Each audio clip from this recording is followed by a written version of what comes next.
नमस्ते।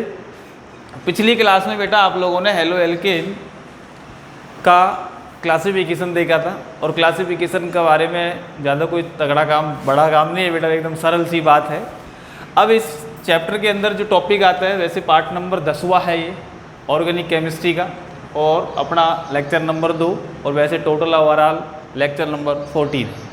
तो बेटा सबसे पहली बात है कि हेलो एल्केन का जो सामान्य नाम है उसके बारे में बात करेंगे। सबसे पहले बात है बेटा सामान्य नामकरण। क्या करेंगे?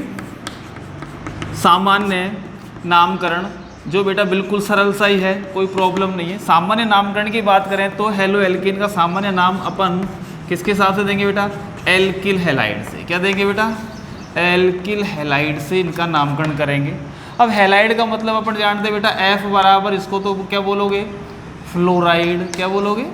फ्लोराइड। Cl को क्या बोलोगे बेटा? Cl को बोलोगे बेटा क्लोराइड। क्लोराइड। Br को क्या बोलोगे? अच्छी तरह से जानते हो आप लोग, क्या बोलेंगे बेटा इसको? ब्रोमाइड। और I को बोलेंगे तो बेटा I को बोलेंगे आयोडाइड। ठीक है बेटा, आयोडाइड। अब सामान्य नामकरण की बात है तो बेटा आप लोगों को मैंने 11th में भी कुछ नियम बताए थे। सामान्य सी बात है कि जैसे एल्किल समूह के बारे में बताया कि एल्केन में से जब एक H परमाणु हटाओगे तो बनने वाली जो स्पीसीज होगी वो एल्किल होगी और उसको R से प्रदर्शित करेंगे। तो यहाँ पर सामान्य नाम मतलब ये RX। R मतलब एल्किल। R का मतलब क्या हुआ? एल्किल। और X का मतलब क्या हुआ बेटा? हैलाइड। ठीक है बेटा। अब बात है देखो, जैसे एग्जाम्पल लें अपन, जैसे CH3Cl ले लिया बेटा। भाई CH3 को तो अपन क्या बोलेंगे? ये समूह तो आपका कहलाएगा बेटा मैथिल। क्या कहलाएगा? मैथिल। और ये वाला जो समूह है वो क्या कहलाएगा बेटा? क्लोराइड। क्या बोलेंगे इसको? क्लोराइड। तो मोटी सी बात आप समझ में आएगी। इसका नाम जो होगा, नाम क्या होगा बेटा? इसका नाम है इसका बेटा मैथिल क्लोराइड। क्या होगा? मैथिल क्लोराइड इसका सामान्य नाम रहेगा। अब जैसे जैसे आप हाइड्रोकार्बन श्रृंखला बढ़ाते जाओगे, 2 कार्बन की कर दी एथिल क्लोराइड, Br कर दिया यहाँ पर तो एथिल ब्रोमाइड बोल देना, F बोल दिया तो फ्लोराइड बोल देना, I बोल दिया तो उसका नाम आयोडाइड बोल देना।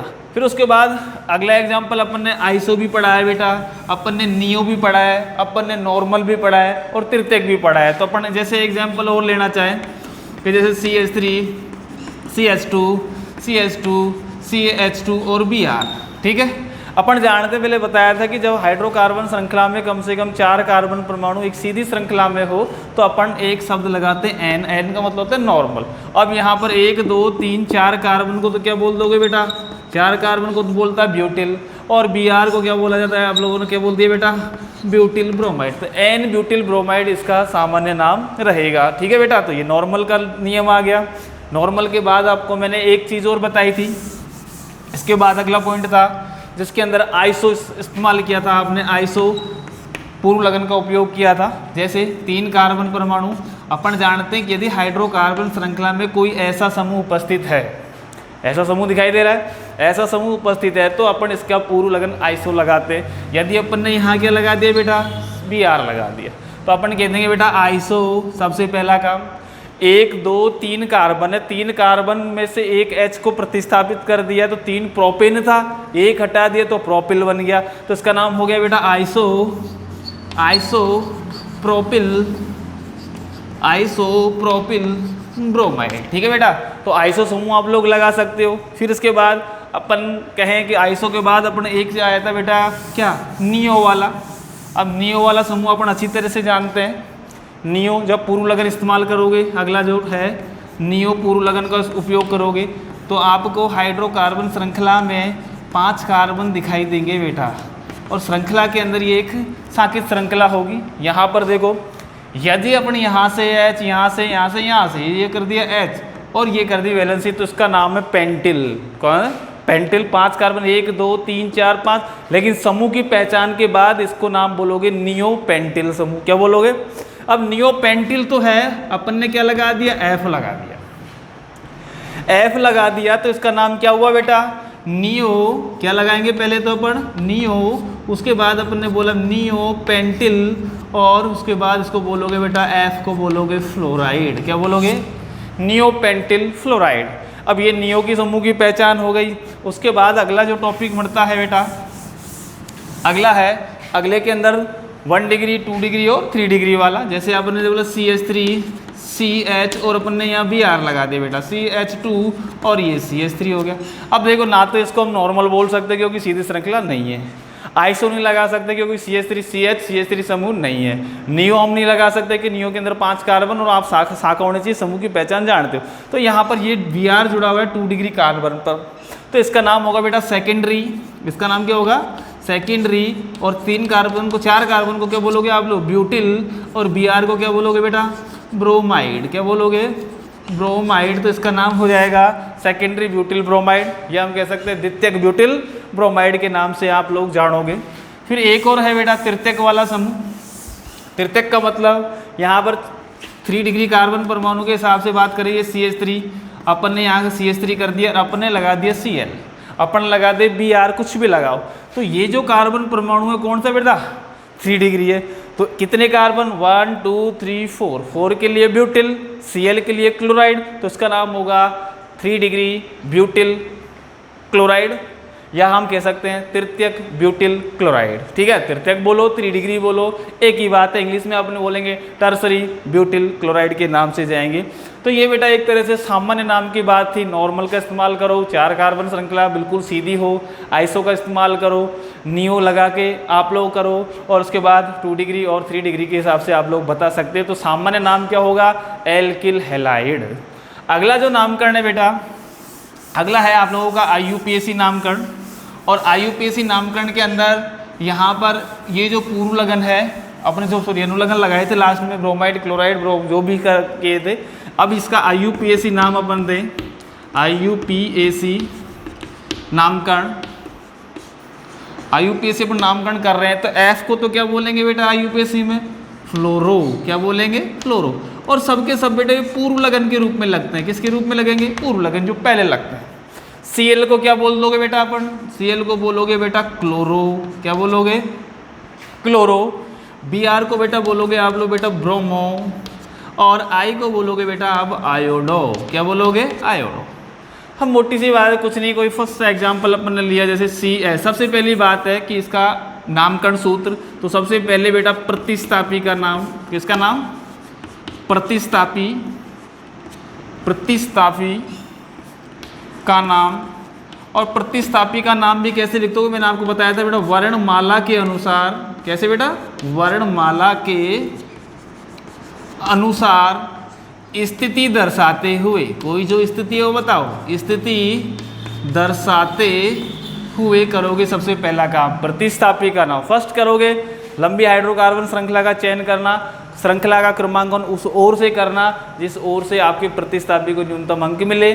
श्रृंखला में यदि 2 या 2 से अधिक प्रतिस्थापी है तो वर्णमाला के अनुसार उसका क्रमांकन को आप लोग देख लेना। नियम आप लोग अच्छी तरह से जानते हो। प्रतिस्थापी का नाम, फिर बेटा मूल शब्द, और मूल शब्द आपका क्या होगा बेटा? जो वर्ड रूट है। वर्ड रूट 1 कार्बन के लिए मैथ लगाना, 2 कार्बन के लिए एथ लगाओगे, 3 के लिए प्रॉप, 4 के लिए ब्यूट, पेंट, हेक्स, सब जानते हो आप। फिर मूल शब्द के बाद बेटा यहाँ पर अब आप लोग प्राथमिक अनुलगन, प्राथमिक अनुलगन के रूप में यदि सभी सिंगल बंद है तो आप प्राथमिक अनुलगन क्या लगाओगे बेटा? एन लगाना। यदि यहाँ पर द्विबंध है तो द्विबंध की स्थिति बताते हुए इन लगाना, और ट्रिपल बंध है तो आप बेटा आइन लगाना। क्या लगाना? आइन। सिंगल बंध के लिए एन लगाना, द्विबंध की स्थिति बताते हुए इन लगाना, और ट्रिपल बंध की स्थिति बताते हुए आइन लगाना। यदि हाइड्रोकार्बन श्रृंखला में ये तो रहेंगे ही, और द्विबंध या त्रिबंध है तो आप लोग श्रृंखला का क्रमांकन उस ओर से करना जिस ओर से द्विबंध और त्रिबंध को बेटा न्यूनतम अंक मिले। जैसे एग्जाम्पलों के रूप में आप लोगों को मैं बता ही देता हूँ अभी। फर्स्ट एग्जाम्पल जैसे नंबर 1 CH3Cl हो गया। 1 कार्बन है बेटा, 1 कार्बन की पोजीशन बताने की आवश्यकता नहीं है। Cl सबसे पहले प्रतिस्थापी है तो इसका नाम है क्लोरो। 1 कार्बन के लिए मैथ, मूल शब्द लगाओगे, सभी संगल बंध है तो आप क्या लगा दोगे बेटा? इसको मैथेन, तो नाम होगा क्लोरोमेथेन। नंबर 2 एग्जाम्पल CH3CH, यहाँ पर ये Br लगा दिया, ये CHCl लगा दिया। तो हमारी पाठ्य पुस्तक के अंदर जब पीछे की तरफ एग्जाम्पल देखोगे IUPAC नाम का, तो ये एग्जाम्पल आपको दिखाई देगा। तो देखो बेटा प्रतिस्थापी 1 2 दूसरे पे पड़ रहा है, 1 2 दूसरे पे पड़ रहा है, लेकिन ये तो बीसो ब्रोमो होता है और सी क्या होता है बेटा, क्लोरो। अब वर्णमाला में जो भी अल्फ़ाबेट्स पहले आ रहा है उसको आप लोग फर्स्ट प्रायोरिटी दोगे, और फर्स्ट प्रायोरिटी दे रहे हो तो उस कंडीशन के अंदर आप बी पहले आता है और सी बाद में, तो क्रमांकन 1 2 3 और ये 4 हो गया। नाम करेंगे सबसे पहले तो अपना होगा बेटा 2 ब्रोमो, क्या कर दिया हमने 2 ब्रोमो, इंग्लिश में लिखो हिंदी में लिखो कोई दिक्कत नहीं है, 2 ब्रोमो। फिर उसके बाद दूसरा प्रतिस्थापी है तो इसको बोलोगे बेटा 2 क्लोरो, हो गया।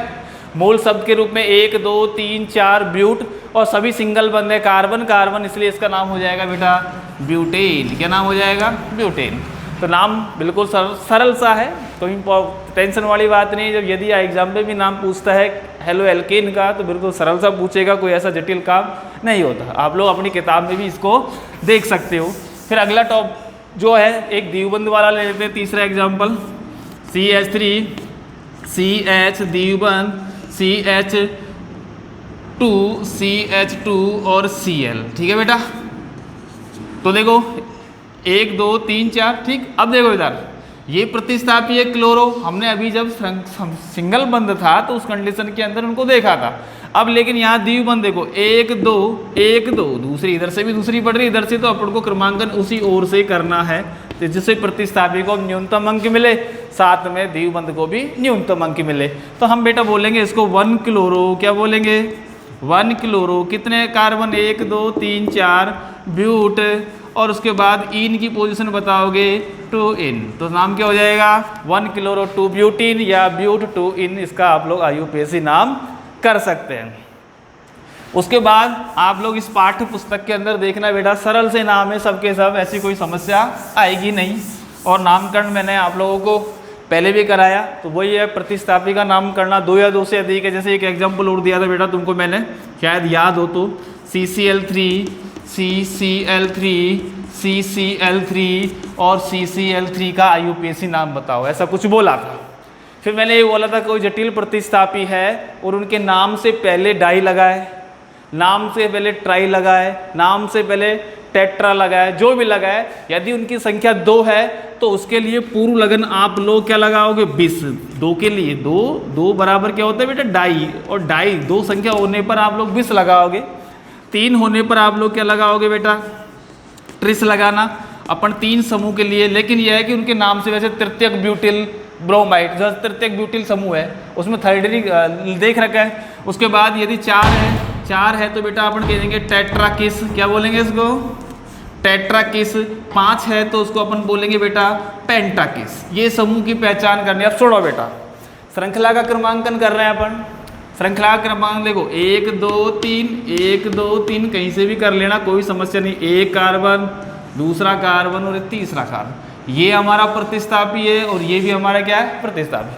अब ये समूह देखो 3 Cl जुड़ रहे हैं, 1 कार्बन है, तो इसका नाम है मेथिल ट्राइक्लोराइड। क्या नाम है, अब इसमें ट्राई आ रहा है, संख्या कितनी है इसकी 2, तो मेथिल ट्राइक्लोराइड का वर्णमाला में M पहले आया। लेकिन यहाँ देखो इस कार्बन पर 3 Cl है तो ये प्रतिस्थापी है तो 3 क्लोरो हो गए, और इधर भी क्या है 3 क्लोरो। तो यहाँ हम बोलेंगे 1, 1 dash, 1 double dash, 3, 3 dash, 3 double dash. कितने कार्बन सॉरी कितने Cl समूह, 3 और 3 6 के लिए अपन क्या कर देंगे बेटा हेक्सा। क्या करेंगे हेक्सा, कौन है 3 बार हेक्सा क्लोरो। ये प्रतिस्थापी खत्म। फिर दूसरी पोजीशन पर 2 प्रतिस्थापी है, और 2 प्रतिस्थापी है तो उनका नाम बने 2, 2 डैश, और नाम लिखेंगे इसके बीच में 20। 20 क्यों लगाया, 2 समूह के लिए लगाया 20, और ब्रैकेट के अंदर नाम लिख देंगे इसका नाम मेथिल ट्राइक्लोराइड। क्या लिखेंगे मेथिल ट्राइक्लोराइड दिखाई दे जाएगा बेटा आपको, कोई दिक्कत नहीं है। नाम बोलेंगे मेथिल ट्राइक्लोराइड, ठीक है बेटा। तो 1, 1 dash, 1 double dash, 3, 3 dash, 3 double dash, hexa chloro 2, 2 dash 20, फिर ब्रैकेट के अंदर लिखे मेथिल ट्राइक्लोराइड। अब कार्बन कितने 1 2 3 सभी सिंगल वन, और लास्ट में क्या लिख दोगे, लास्ट में बोल देना प्रोपेन। हो गया बेटा, प्राथमिक अनुलग्न एन लगाओगे क्योंकि कार्बन कार्बन, तो नाम हो गया 1, 1 dash, 3, 3 dash, hexa chloro 2, 2 dash 20 methyl trichloride propane. ये इसका IUPAC नाम होता है। कोई IUPAC मैंने आपको बेटा उस टाइम ही बताई थी, एकदम सरल पद्धति है, इसके अंदर कुछ नहीं, क्रमांकन जिसको ABCD आती है और गिनती आती है तो IUPAC नामकरण बच्चा आसानी से कर देता है, ऐसा कोई जटिल काम नहीं है। तो ये तो बात थी बेटा अपने हेलो एल्केन का सामान्य तथा IUPAC नाम। और भी एग्जाम्पल है, सरल से एग्जाम्पल है। बाकी यदि कोई बच्चा कहे कि सर इसका नाम, तो आप कमेंट्स बॉक्स में बता देना, उसकी स्ट्रक्चर बढ़ा देना, या फिर जिसका नामकरण से सूत्र पूछ सकता है और सूत्र से आपको नाम पूछ सकता है। जैम डाई हेलाइड, विस डाई हेलाइड, इन सब का नामकरण आप लोग डाई क्लोरो करके लगा देना। अगला जो टॉपिक है बेटा इसके अंदर हेलो एल्केन में समावेता, हेलो एल्केन में समावेता, ठीक है बेटा। अब देखो हेलो एल्केन में समावेता की बात करो, समावेता की अपन परिभाषा जानते हैं अच्छी तरह से कि वे यौगिक जिनका अणुसूत्र समान हो परंतु संरचना सूत्र क्या हो बेटा, भिन्न भिन्न हो, एक दूसरे के क्या कहलाते हैं, समावयवी कहलाते हैं, और इसी परिघटना को समावता बोलते हैं। समावता मैंने आपको उस टाइम में बताई दो प्रकार की, पहली है बेटा संरचनात्मक समावता और दूसरी त्रिविम समावता। त्रिविम समावता के दो रूप बताए थे, एक विन्यासी और एक संरूपण। विन्यासी के फिर दो रूप थे, पहला प्रकाशिक और दूसरा ज्यामिति, ठीक है बेटा, क्लियर। फिर उसके बाद अपन को संरचनात्मक समावता की बात हुई थी। संरचनात्मक समावता मैंने 6 प्रकार की बताई थी। पहली बताई थी बेटा कौन सी, पहली बताई थी मैंने आपको बेटा श्रृंखला समावेता। कौन सी, श्रृंखला समावेता, जिसको आप लोगों ने चेन आइसोमेरिज्म बोला था।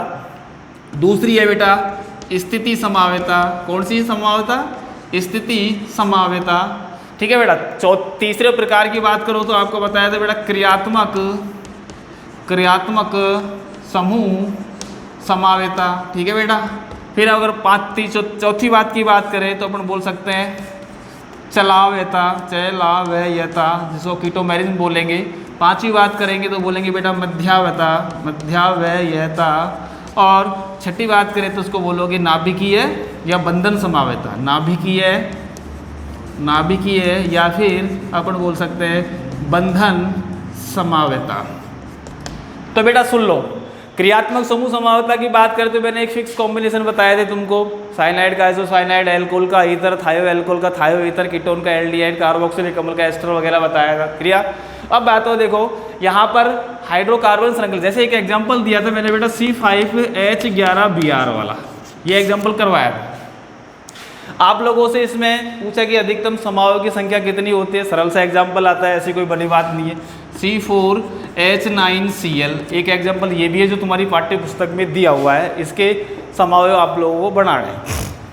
अब यहाँ देखो, ये क्रियात्मक समावयवता प्रदर्शित नहीं करेंगे, ये चलावेता प्रदर्शित नहीं करेंगे, ये मध्यावता प्रदर्शित नहीं करेंगे, और ये नाभिकीय या बंधन समावता प्रदर्शित नहीं करेंगे। तो इनके साथ दो ही ऑप्शन, श्रृंखला समावता जो चैन आइसोमेरिज्म बोलेंगे और पोजीशन आइसोमेरिज्म ही प्रदर्शित करेंगे, ये प्रदर्शित नहीं करेंगे। आगे के पाठ्य में जिनमें क्रियात्मक समूह है, अल्कोहल, फिनोल जो भी आया उसके अंदर क्रियात्मक समूह वाली बात करेंगे। चलावेता के अंदर आप लोग मुख्य रूप से एल्डिहाइड कीटोन की बात करेंगे, मध्यावता के अंदर आप लोग एमीन वगैरह में बात करोगे, ठीक है, ईथर में बात करेंगे। और नाभिकीय समावता हमारा एल्केन का मामला था जो आपके 11th में चला गया, तो इसका कोई लेना देना नहीं आएगा। तो बात ये समझने की बेटा अगला आपका कौन सा है, सबसे पहले मैंने अणुसूत्र दो लिए। अणुसूत्र जानते हो बेटा क्या होते हैं अणुसूत्र? अणुसूत्र का मतलब होता है किसी भी कार्बनिक यौगिक का वह सूत्र जिसमें उपस्थित सभी तत्वों की वास्तविक संख्या को प्रदर्शित किया जाता है, अणुसूत्र कहलाता है, ठीक है। और यदि सरलतम अनुपात प्रदर्शित किया जाता है उन तत्वों का तो उसको मूल अनुपाती सूत्र बोला जाता है। तो अणुसूत्र ये आपके हमारी कार्बन संख्या 5 है, H11 है, एक Br है, इसके अंदर नंबर 1 एग्जाम्पल। तो C4H9Cl के आपको समावयव बनाना है। आपको स्थिति पूछे तो स्थिति बता देना, आपसे श्रृंखला पूछे तो श्रृंखला। तो सबसे पहले श्रृंखला बनाएंगे अपन, श्रृंखला समावयव बनाएंगे 1 2 3 4 और अपन ने Cl को जोड़ दिया पहली पोजीशन पे। तो सबसे पहली बात है बेटा अच्छी तरह से वैलेंसी अपन पूरी करेंगे, CH3 CH2 और ये CH2 क्लोरो ब्यूटेन फर्स्ट इसका कौन सा समावयव? श्रृंखला समावयव। अब मैंने आपको बताया श्रृंखला समावयव जब आप बनाओ तो कार्बन श्रृंखला में ही चेंज कर सकते हो। क्रियात्मक समूह जो Cl है 1 पोजीशन पे, तो बेटा 1 पे ही रहेगा, इसकी कंडीशन चेंज मत कर देना। तो अपन क्या करेंगे, 3 कार्बन की श्रृंखला खींची, और एक कार्बन को हाथ में रखा और Cl को हमने यहाँ लगा ही दिया। अपन यदि C को यहाँ लगा दे तो 1 2 2 पोजिशन पर Cl पहुँच जाएगा, गलत है। यहाँ लगा दिया तो पहले वाला ही बन जाएगा। तो हमारे पास ऑप्शन है ये, यहाँ लगा दिया, ये CH3, ये H और ये CH2, नाम हो जाएगा बेटा 1 2 3 1 क्लोरो 2 मेथिल प्रोपेन। ठीक है बेटा। फिर अगली बात करें तो 1 पोजिशन अगला आप लोगों का समावेश आप बना सकते हो क्या? अगला नहीं बनेगा। ये दोनों के दोनों क्या कहलाएंगे? क्या कहलाएंगे? श्रृंखला समावयव कहलाएंगे। अब कंडीशन ये कि श्रृंखला समावयव के बाद आप लोग बताना चाहोगे सब स्थिति समावयव। तो स्थिति समावयव में भी देखो बेटा 1 2 3 4 एक Cl जोड़ा, नाम क्या हो गया इसका? क्लोरोब्यूटेन। फिर 1 2 3 4 अपने पास अब Cl से खेल सकते हो, क्रियात्मक समूह। अपन ने क्या बोला? यहाँ जोड़ दिया ये Cl, तो इसका नाम हो गया क्लोरोब्यूटेन और इसका नाम हो गया 2 क्लोरोब्यूटेन। अब यहाँ लगाएं तो कोई फायदा नहीं है। फिर उसके बाद गौच पोच के बढ़ेंगे। गौच पोच का मतलब समझ में आया? स्थिति और श्रृंखला दोनों में ही काउंट होंगे। कहने का मतलब CH3 में श्रृंखला में भी चेंज कर सकते हो और Cl के हिसाब से, इस हिसाब से 1 2 3 4 करके और भी बढ़ सकते हैं। तो ये है बेटे आप लोगों के श्रृंखला समावयव। आप लोगों का कार्य है कि घर पे आप लोग इसके अधिकतम श्रृंखला सुन लो बेटा प्रश्न को, C5H11Br। प्रश्न लिख लो, मैं जो बोलूँ उसको आप लोग खुद कोशिश करना। C5H11Br के श्रृंखला समावयव, C5H11Br के श्रृंखला समावयव, कॉमा स्थिति समावयव, अणुसूत्र C5H11Br के श्रृंखला समावयव, कॉमा स्थिति समावयव का IUPAC नाम लिखकर उन्हें 1 degree, 2 degree, 3 degree halo alkane में वर्गीकृत करो। IUPAC नाम लिखकर उन्हें 1 degree, 2 degree, 3 degree halo alkane में वर्गीकृत करो। ठीक है बेटा, ये आप लोगों का प्रश्न है, आप लोग घर पे इसको कर सकते हो। यदि कोई समस्या हो तो आप मेरे को अगली क्लास में बता सकते हो। तो ये था बेटा मामला समावयवता का, जो आप लोग सब बच्चे आसानी से कर सकते हैं क्योंकि समावयवता आप लोगों को अच्छी तरह से पढ़ाई गई है क्लास के अंदर। ठीक है बेटा। अब अगला जो है बेटा नेक्स्ट टॉपिक है, इसके अंदर सबसे अगला टॉपिक CX बंध की प्रकृति। अगला टॉपिक है CX बंध की प्रकृति और यहाँ पर CX बंध। अपन जानते बेटा X बराबर क्या है? X बराबर फ्लोरीन है, क्लोरीन है, ब्रोमीन है, आयोडीन। ठीक है। अब भली भांति जानते बेटा अपन ने CX बंध में C का मतलब कार्बन और X का मतलब हैलोजन। अब F की जो विद्युत ऋणता होती है बेटा 4 होती है, सब बच्चे जानते हैं। इसकी जो होती है बेटा 3 होती है, इसकी होती है 2.8 और इसकी होती है बेटा लगभग 2.5 के बराबर। ये विद्युत ऋणता का मान है। और अपने पास कार्बन भी है, तो कार्बन की देखो बेटा विद्युत ऋणता 2.5 होती है, लेकिन अपनी पाठ्य पुस्तक में जब पढ़ोगे आप लोग तो उसमें विद्युत ऋणता का मान 2.6 लिखा हुआ है। ठीक है, लेकिन सही मायने में बेटा इसका जो विद्युत ऋणता का मान होता है वो कितना होता है? 2.5 होता है। ठीक है। अब बात है कि यहाँ पर CX बंध की प्रकृति, जैसे अपना एग्जाम्पल है एक मेथिल क्लोराइड या क्लोरोमेथेन। यहाँ कार्बन परमाणु की संकृत अवस्था sp3 है। कौन सी है संकृत अवस्था? sp3। यहाँ 3 sp3s कक्षक बनेंगे जो कार्बन और हाइड्रोजन के सिग्मा बंध से बनेंगे। एक जो इसका असंकृत p कक्षक है तो वो क्या करेगा? Cl। अपन जानते बेटा कार्बन का Cl का जब इलेक्ट्रॉनिक विन्यास लिखते हैं तो भाइतम कोश में 3pZ1 आता है। जब इसकी आप लोग एक्साइटेड स्टेट की बात करते हो, क्या बात कर रहे हो? आता है कि नहीं आता? अरे 1s2 2s2 3s2 फिर उसके बाद 3p5 फिर 3s फिर 3pxy 3py और 3pz एक एक करके इलेक्ट्रॉन भरोगे तो लास्ट वाले कक्षक में 3pz1 रहेगा। तो इसकी कक्षीय ज्यामिति बताओ। सबसे पहली बात है कि आप लोग जानो चतुष्फलकीय ज्यामिति के हिसाब से ये कंडीशन देखो। सबसे पहले बात है हाइड्रोजन के साथ इसने अतिव्यापन किया। क्या कितने हाइड्रोजन है? 3। यहाँ देखो ये इलेक्ट्रॉन्स भर दिए, ये H इसका, तो ये तो कक्षक है आपका sp3s सिग्मा बंध है कि नहीं है? यहाँ पर भी ये क्या है बेटा? sp3s सिग्मा बंध, और ये वाला भी क्या है बेटा, sp3s सिग्मा बंध, हो गया। अब आपके पास Cl जुड़ा हुआ है, तो Cl जुड़ेगा तो Cl अपन जानते हैं p कक्षक का आकार होता है डम्बलाकार, तो ये कौन सा है 3pz1, किसका, Cl का। अब Cl का है तो यहाँ भी अपने के 2 इलेक्ट्रॉन्स आ गए।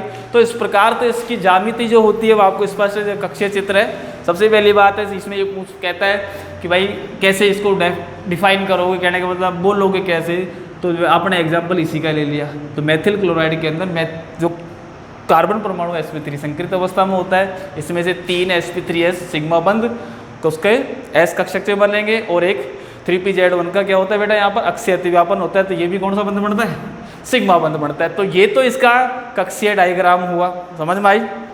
अपन जानते हैं जब sp3 संकृत अवस्था में होता है मामला, तो बंध कोण का मान लगभग 109 डिग्री 28 मिनट के समीप रहेगा। अब बात है कि Cx बंध की प्रकृति, अरे प्रकृति कैसी होती है, प्रकृति का मतलब जैसे C और X बंध है आपका बेटा, भली बात ही जानते हैं कि कार्बन की तुलना में हेलोजन परिवार के सदस्यों की जो विद्युत ऋणता है वो अधिक होती है, ठीक है। अब अधिक होती है तो अपन जानते हैं ये बंध कौन सा बंध है, एक सहसंयोजक बंध है। सहसंयोजक बंध है तो जिसकी अधिक विद्युत ऋणता होती है उसकी ओर क्या रहता है बेटा, ये आकर्षित रहेगा। दूसरी बात, यहाँ पर इस X समूह का कौन सा प्रभाव है बेटा, -I प्रभाव, वो तो बाद की बात करेंगे, चलो छोड़ो X समूह को।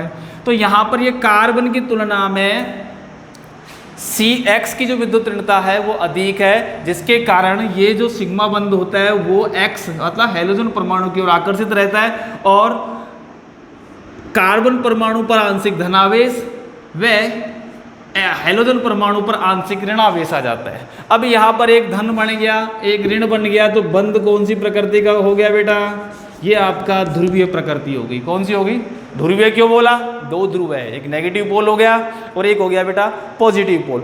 अब बात यह समझने की, जैसे यहाँ जब ध्रुवीय बंध है, जब ये ध्रुवीय बंध है तो इसके डाइपोल मोमेंट का मान भी रहेगा। तो डाइपोल मोमेंट मतलब म्यू बराबर अपन जानते हैं बेटा Q इंटू डी होता है, और Q इंटू डी होता है, इसकी जो इकाई होती है क्या होती है बेटा, डिवॉई होती है। क्या होती है, डिवॉई।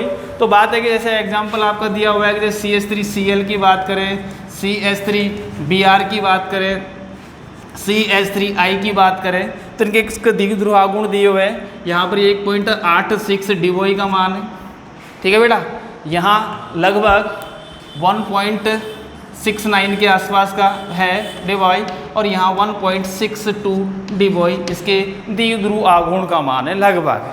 तो 1.86 डी 1.69, ऐसा कोई प्रश्न नहीं पूछा जाएगा कि तुमसे CH3Cl है किसके द्विध्रुव आघूर्ण का मान बताओ, ऐसा कुछ नहीं। लेकिन द्विध्रुव आघूर्ण आप लोग 11वीं क्लास में भी पढ़ चुके हो। यहाँ पर जो दिखाई दे रहा है सदिश हो, इधर की तरफ गया, तो इसलिए विद्युत ऋणता जैसे जैसे बढ़ेगी द्विध्रुव आघूर्ण के मान में क्या होती है, वृद्धि होती है। तो इस प्रकार से ये बंध कैसा हुआ बेटा, ध्रुवीय प्रकृति का। तो Cx बंध कार्बन की विद्युत ऋणता X से कम होने के कारण बंध में कैसे लक्षण आ जाएंगे बेटा, सहसंयोजक लक्षण की तुलना में, और यहाँ पर अपन भाई इसकी ओर आकर्षित रहेगा, तो ये बंध होगा बेटा ध्रुवीय। तो आप लोग विद्युत ऋणता बता दी, कुछ द्विध्रुव आघूर्ण आपको बताए, तो ये है बेटा Cx बंध की प्रकृति, ठीक है बेटा।